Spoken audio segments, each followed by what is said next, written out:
Assalamualaikum warahmatullahi wabarakatuh. Alhamdulillah wa syukrulillah wa ni'matillah wa la hawla wa la quwata illa billah amma ba'd. Saudara-saudaraku seiman di mana saja berada. Seperti biasa, terlebih dahulu saya ingin memperkenalkan diri. Kawan-kawan saya menjuluki saya sebagai manusia satu ayat. Kenapa? Karena kebiasaan saya, ketika saya pulang dari ngaji pondok itu, mendengarkan Kiai dawuh, sampai rumah satu ayat, saya jabarkan gitu, disampaikan pada keluarga sebagai oleh-oleh dari ngaji itu, sambil omong-omong jagungan dengan keluarga begitu. Satu ayat. Maka teman-teman menyebutnya manusia satu ayat. Memang Kiai dawuh agar kami yang ngaji itu gemar menyampaikan, hobi menyampaikan kebaikan pada orang banyak, kapan saja, di mana saja. Walaupun yang disampaikan hanya sedikit. Ini ternyata Kiai sesuai dengan dawuh Kanjeng Nabi Muhammad SAW dalam salah satu hadisnya berpesan Rasulullah itu, balighu anni walau ayat. Sampaikan dariku walaupun satu ayat. Itu pesan Rasulullah. Maka kami tertarik untuk mengikuti, menyampaikan kebaikan itu walaupun sedikit, walaupun satu ayat.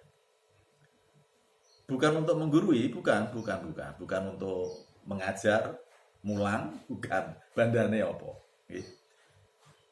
Ustadz bukan, guru agama bukan, apalagi kiai.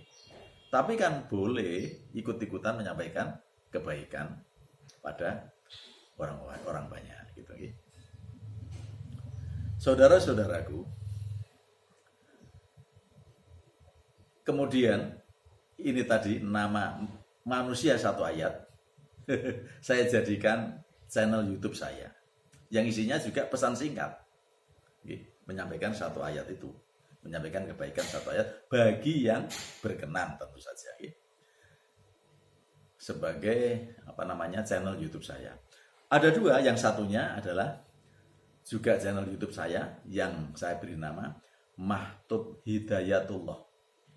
Mahtub di sini ejaannya MACHTUB, Mahtub Hidayatullah biasa.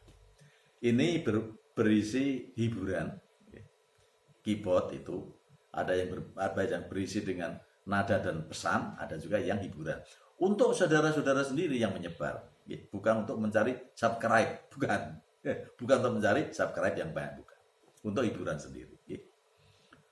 Saudara-saudaraku, kali ini saya ingin menyampaikan satu hal penting, sepele tapi penting, yang berjudul apa? Pujian. Kita semua tentu tahu lah ya, pujian itu apa, yaitu santri-santri yang biasa melantunkan syair di masjid atau musola, berupa lagu-lagu rohani, gitu. Untuk apa? Itu dalam rangka menunggu dan memberikan kesempatan bagi jamaah lain yang belum hadir di masjid untuk melaksanakan sholat jamaah, belum hadir di masjid atau di musola untuk melaksanakan sholat berjamaah. Kalau nunggu sambil diem itu kan jenuh biasanya, maka diisi dengan lantunan syair. Tapi ini berisi pesan-pesan baik. Nah, biasanya teman-teman yang pulang dari kantor, ya masih mandi, mungkin wudhu, mungkin makan, gitu kita tunggu. Teman yang dari sawah mencangkul masih mandi gitu ya, wudhu, kita tunggu. Dan yang lain dari pasar, ya dia masih ganti pakaian, kita tunggu. Pak Imam juga mungkin masih ada tamu, kita tunggu. Seperti itu. Sambil melantunkan pesan-pesan yang baik berupa syair tadi. Misalnya ya, kita berpesan jangan sampai meninggalkan sholat bagi muslim, agar baik dengan tetangga, agar gemar sedekah, membantu orang lain. Kemudian sholawatan, menyanjung Rasulullah Sallallahu Alaihi Wasallam. Kemudian lagu Tombo Hati misalnya. Kemudian pesan-pesan agar ingat mati dan sebagainya. Sehingga pujian juga merupakan satu metode yang efektif dalam rangka untuk berdakwah dengan melalui lisan kita, berpesan tadi itu. Kemudian di situ juga ada terkandung maksud agar para jamaah segera hadir karena sholat jamaah akan segera dimulai seperti itu. Tapi tidak semua suka. Ada sekelompok saudara kita muslim yang lain nggak suka itu, malah memasalahkan. Misalnya dengan perkataan jangan lakukan itu karena Nabi tidak pernah mencontohkan, tidak pernah pujian seperti itu. Yang lebih ekstrim lagi, karena itu menyerupai agama lain, nyanyi-nyanyi seperti itu. Namanya orang banyak. Itu pendapat. Kami tidak seperti itu, tidak. Karena Rasul tidak, kemudian tidak. Karena kami mengikuti ajaran ulama kami, ulama ahli sunnah wal jamaah. Nah, dia yang mengatakan bahwa sunnah Rasulullah itu ada 3. Ini perlu nanti diamati betul apa tidak. Sunnah Rasulullah itu ada 3. Yang pertama disebut sunnah fi'liyah. Yang kedua sunnah qauliyah, yang ketiga sunnah takririyah. Sunnah fi'liyah yaitu semua yang dilakukan Rasulullah. Ya, dicontohkan dengan laku. Ya, dilakukan itu fi'liyah.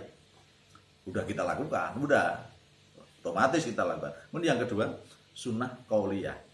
Rasulullah tidak melakukan, tapi beliau bersabda, dawuh, tapi tidak melakukan. Apa contohnya? Nanti di lain kesempatan, karena ini banyak contohnya. Jadi Rasulullah tidak melakukan, tapi hanya memberi nasihat, saran, pesan dan sebagainya. Itu artinya sunnah. Yang ketiga takririyah, Rasulullah tidak melakukan, tidak mencontohkan dengan laku, tindakan, tidak dawuh, tidak pernah bersabda, tapi ketika mengetahui perbuatan itu, beliau diam, tidak marah, tidak negur, diam. Diamnya Rasulullah artinya boleh dan setuju. Ini takrir. 3 itu yang kami ikuti. Oleh karena itu, para santri pujian seperti itu, kiai membiarkan. Apakah ini memang boleh? Apakah memang boleh itu ya? Ada rujukannya apa enggak? Ternyata ada. Di salah satu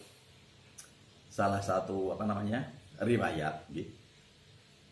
Di sana disebutkan bahwa hadis riwayat Ahmad dan Abu Daud dan lain-lain itu disebutkan di sana, akan saya potongkan sedikit tapi sudah ada maknanya gitu. An Sa'id bin Musayyib qala marra Umar bi Hasan bin Thabit wa huwa yunshidu fil masjidi falahadhu ilaihi faqala qad anshadtu wa fihi man huwa khairum minka.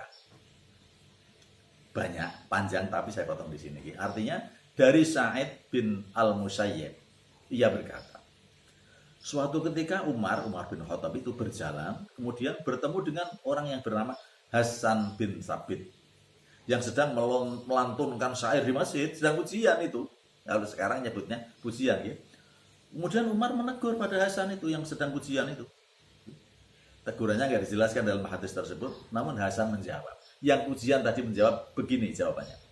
Aku pernah melantunkan syair di masjid lain.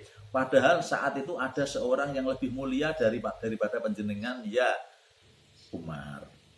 Maksudnya Rasulullah. Jadi Hasan itu menjawab, dia pernah pujian melantunkan syair, di situ ada Rasulullah, dibiarkan. Artinya dibiarkan ya tadi takrir tadi ya. Nggak pernah ngajari, nggak pernah dawuh, tapi ada orang pujian dibiarkan, artinya boleh pada saat itu. Kemudian mengapa Rasulullah membiarkan? Padahal Rasulullah pernah dawuh. Dawuh bagaimana? Ini hadisnya panjang, juga akan saya ambil terjemahnya saja. Di sana disebutkan pandangan Sayyid Abdurrahman Ba'alawi yang merupakan turunan dari hadis riwayat Abu Dawud, An-Nasai, banyak itu. Kemudian Ahmad, Ibnu Huzaimah, Abdur Razak, dan Al-Baihaqi, hadis itu, turunan itu, yang artinya demikian. Artinya saja, siapa saja yang membaca Al-Quran, Al-Quran itu ya, ketika orang lain sedang melakukan sholat, maka ia tidak boleh membacanya dengan jahar. Jahar itu dikeraskan, disuarakan. Yang dapat membuat mereka bimbang karenanya. Orang yang sholat tadi membuat bingung orang yang sholat. Konsentrasinya menjadi buyar karena bacaan Al-Quran yang keras tadi. Coba, membaca Al-Quran itu adalah mulia, paling mulianya bacaan, tetap disuruh melirikkan, disuruh memelankan. Ukurannya apa? Ukurannya tidak mengganggu orang sholat. Baik sholat sunat, apalagi sholat wajib. Nabi Rasulullah SAW suatu hari keluar menemui sahabatnya yang melakukan sholat di masjid. Rasulullah SAW menyeru, sholat itu ya.